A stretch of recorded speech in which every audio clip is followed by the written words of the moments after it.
cousins. Hope all is well. Hope you're practicing self-care. Like, comment, watch, subscribe. Let's get into it. MVP.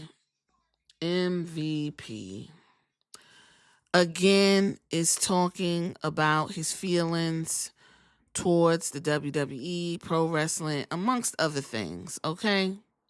He was talking to TMZ's Inside the Rope, and they asked him for clarification on how he feels about Paul Levesque, Triple H. MVP worked with him for a very, very long time. So there is really no room for anyone to dispute this man's experience. There's no room to do it because we weren't there. We don't know. We can only go by what we know and what we see. Now, the one thing I do say about MVP, we're going to go into it, is when he first came out with his issues after the whole Bobby Lashley debacle and Bobby Lashley not getting his just due. And by the way, there hasn't been a black man cutting up like Bobby Lashley since Bobby Lashley left on WWE TV. So anyway, my issue with him was the alluding to racism and then saying, I didn't call him a racist, but you were dancing and tiptoeing and electric sliding and pussy popping with comments where people are flat out saying that, well, you know, Paul Levesque is a damn racist. And you like, well, you know, I just looked at the tweet, you know, I just liked it because I liked the way.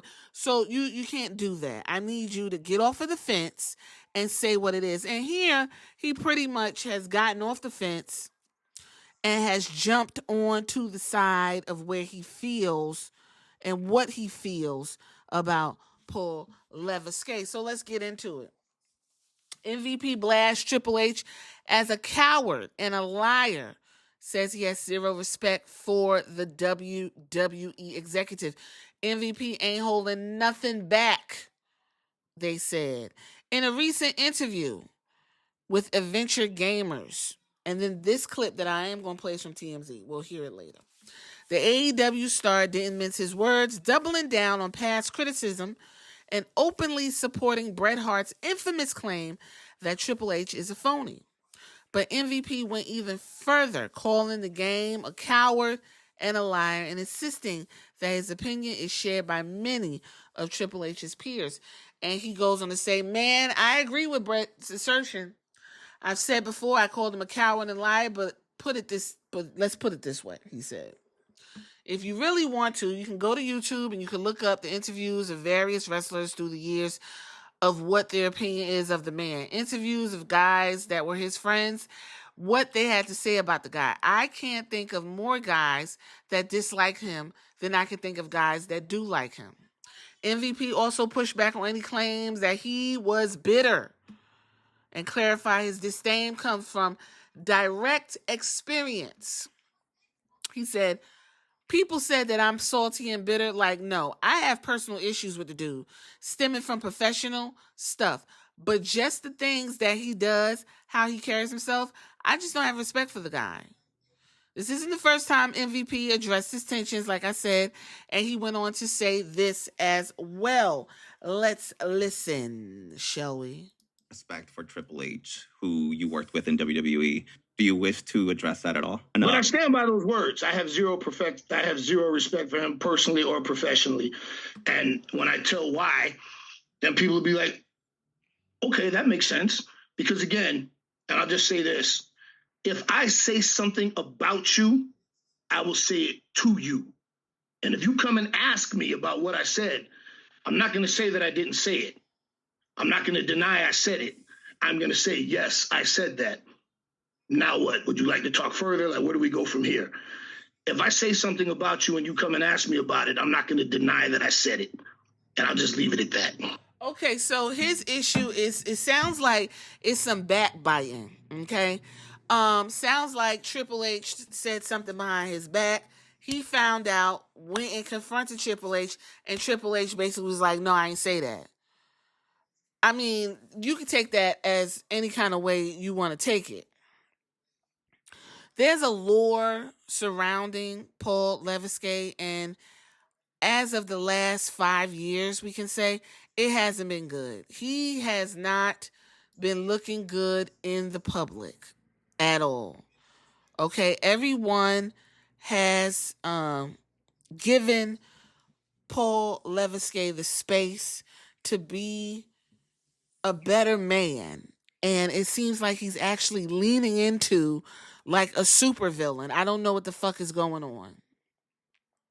Shawn Michaels is the perfect example of, I was a dick, I almost died, I found God, let me redeem myself, and now I'm here and everybody can deal with me and I can deal with myself.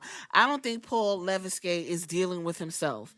I think he is I get, y'all say Dana White. I think he's trying to be Vince McMahon in his prime. I don't know what the fuck is going on. Okay?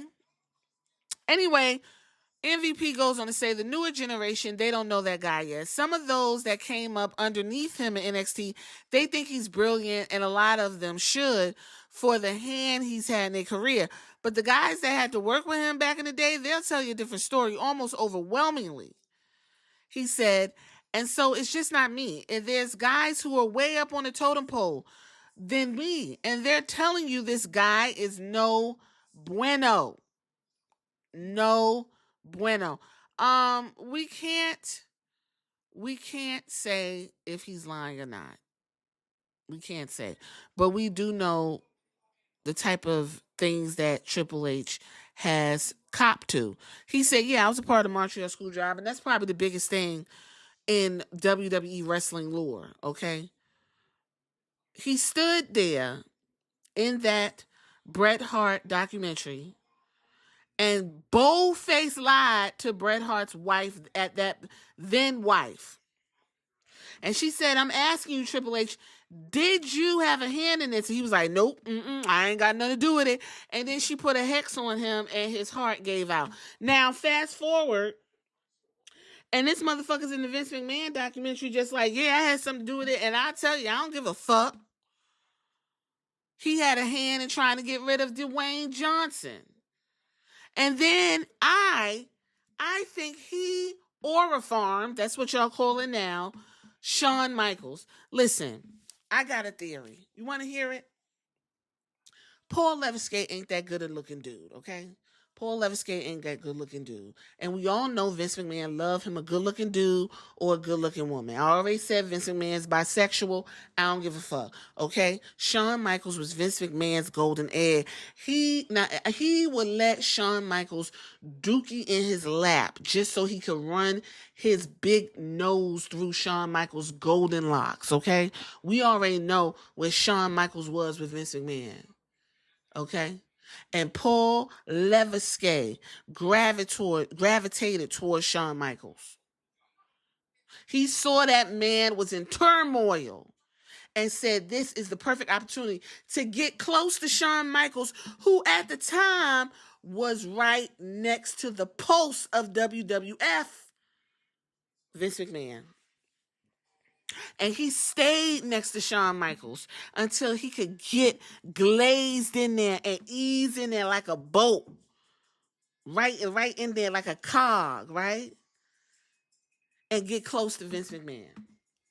I got ideas. Oh, I can show you this. Oh, this is who such and such is doing this in the locker room. Oh, I don't know if you want to put such and such over like that. Well, I mean, if that's what you want to do, you don't think he was in Vince McMahon's ear right along with a drugged up Shawn Michaels? Of course. Of course. When they were DX, Shawn Michaels was the face of DX. I know because I watched it in real time. But when Paul Levesque is giving you the DX lore, you would think he was the one running the show. No. It was Shawn Michaels saying all that wild shit. Okay? And then you had Paul Levesque kick it up a notch because it's something inside of him that he has to compensate. Compensate is the key word here. And I think that's what's going on. Overcompensating. If anybody should be acting like this, it should be Shane McMahon. Where is Shane McMahon? Do you know what would make for good television? Shane McMahon coming back to the WWE and fighting for his rightful place at the throne as the son of the man who created the product. What a story. That would devastate Paul Levesque. It would. I think this is overcompensation going on. And I think he rubbed everybody the wrong way. And I feel like he used Shawn Michaels as a vehicle to get up the ladder. And of course, apparently wrote his own storyline to where he's fucking the boss's daughter and fucked himself right into a real love situation. Okay? Somebody said Stephanie McMahon loves the way Paul Levesque carries himself. Doesn't care about whatever people got going on, backbiting, lying, right? What's done is done. I don't have nothing else to say to you. She liked that shit. Because that's how her daddy wanted his son to be. But Shane wasn't built like that. Shane is his mother's child.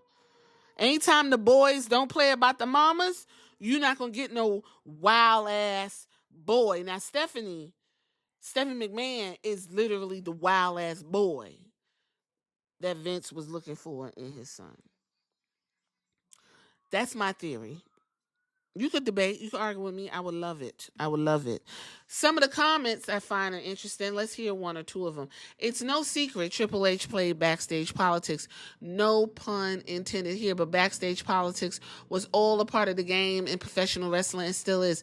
There are always going to be wrestlers in any wrestling company who have more pull than others and will use their pull to advantage. It happens in AEW as well. And if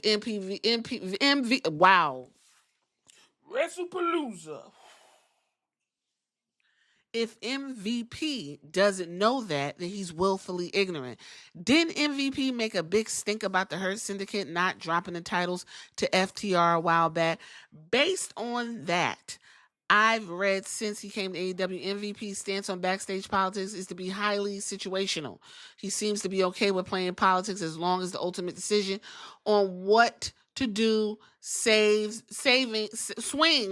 the way he wants it. He may be more open about playing the game instead of doing it in secret, but he still plays it, and it still irks him if someone else plays politics better than him.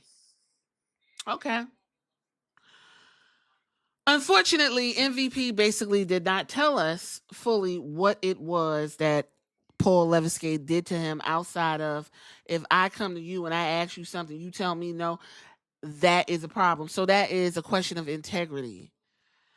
I think MVP is still annoyed about how he was pretty much thrown to the wayside when the regime change took place in WWE. That became the Paul Levesque era. All the black people were essentially thrown to the wayside and phased out. All the black people were phased out. Okay.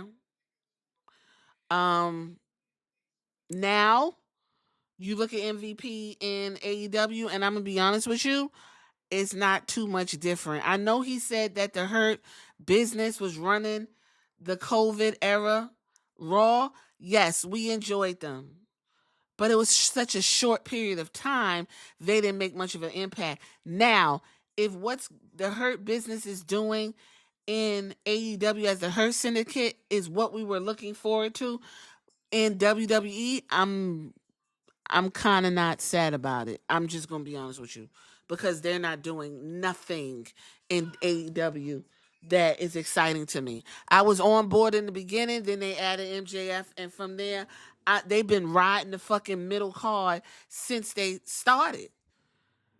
Bobby Lashley should have been AEW champion the moment he walked through them fucking doors. And he still ain't touched that belt, let alone sniff it. Oh, that's because only one black at a time, and that would be Swerve Strickland. Yes. But we can't talk about that. Oh, we can? Oh, I will. In any case, I'm going to leave it right there. MVP, again, has valid points. He has his experience. I can't debate that. No one can. But he kind of didn't really tell us a real valid reason as to why he feels Paul Leviskate is a coward and a loser and a sucker. Now, Bret Hart was very clear on why Triple H is a coward, loser, and a sucker. Now, we seen it live while he beefing, okay? And Paul Leviskate tripped him up a couple times. So I understand where Bret coming from. There's no confusion on his part. And the quote that I like to use is when Bret said Paul Leviskate ain't got a goddamn creative bone in his body. He ain't never told no lie on that end. So let's talk about it. Get on in them comments.